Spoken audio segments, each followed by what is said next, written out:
दुनिया एक माया जाल है और इस माया जाल में हम सब फंसे हुए हैं। यही सच्चाई है दोस्तों। क्योंकि सब कहते हैं ना कि मरने के बाद आप दूसरी दुनिया में जाओगे। ये तो हम सब में से किसी को भी नहीं पता है, बस ऐसा कहा जाता है क्योंकि लोग बताते हैं।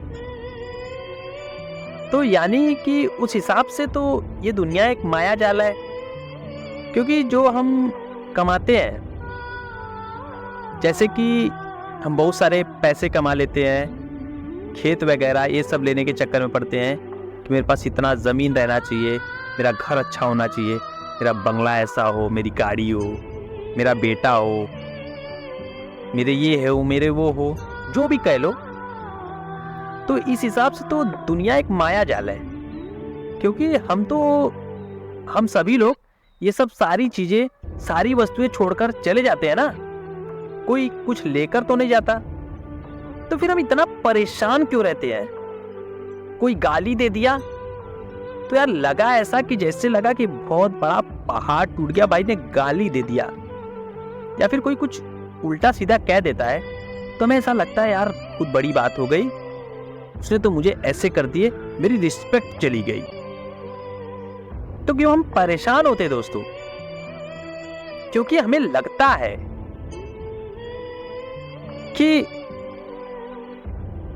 हमें ऐशो आराम चाहिए। आराम यानी बीमारी। जिसको आराम मिला उसको बीमारी लगी। सच्चाई है ये दोस्तों। तो हम इतना परेशान क्यों है? सवाल ये उठता है कि सही में हम इतने दूर परदेश जाते हैं सबको छोड़कर, फिर उसके बावजूद भी लोग हमसे उम्मीद लगाकर बैठते हैं कि यार वहां से कुछ पैसे वगैरह आएंगे। सारी दुनिया छोड़कर हम दूर जाते हैं, अकेले कमाते हैं और अपने लिए कुछ भी नहीं खरीदते, लोगों के लिए सब कुछ खरीदते हैं। उन्हें पैसे की जरूरत होती है तो उन्हें दे देते हैं कि लो तुम अच्छे से पढ़ो लिखो, अच्छी गाड़ियों में घूमो, अच्छे कपड़े पहनो। ऐसा हम सब क्यों करते हैं? क्योंकि दुनिया एक माया जाल है।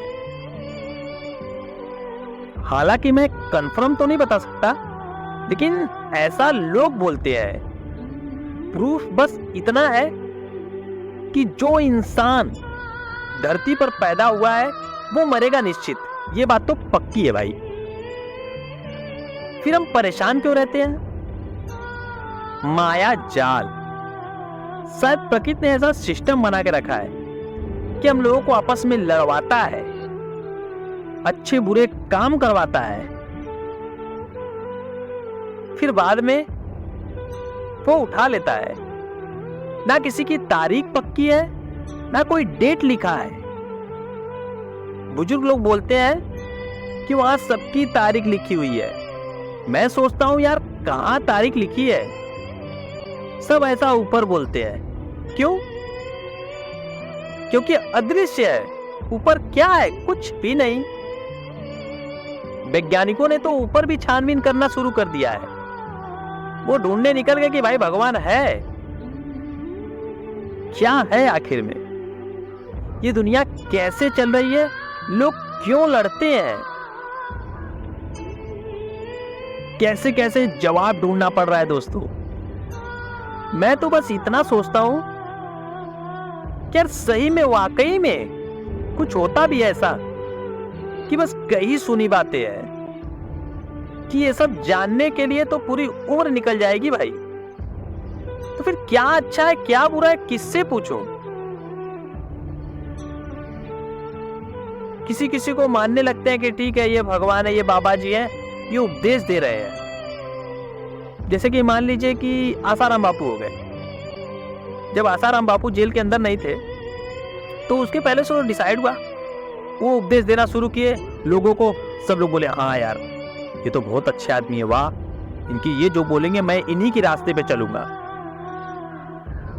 फिर उन बाबा जी ने भी कांड कर दिए, रेप ओप कर दिए, उसमें पकड़े गए। ऐसे ही हर बाबाओं की कहानी हो रही है।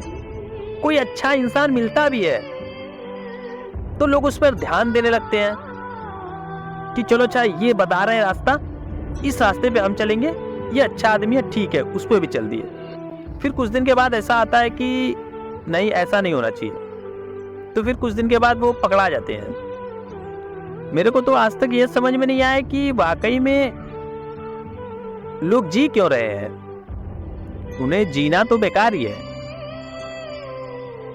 तो दोस्तों इस हिसाब से दुनिया एक मोह माया है,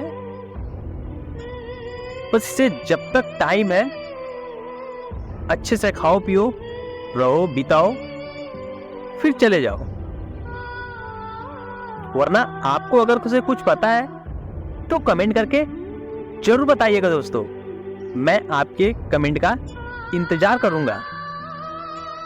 वीडियो को लाइक करें और पेज को मेरे फॉलो जरूर करें, और आप अगर ये वीडियो YouTube पर देख रहे हैं तो चैनल को सब्सक्राइब जरूर करें।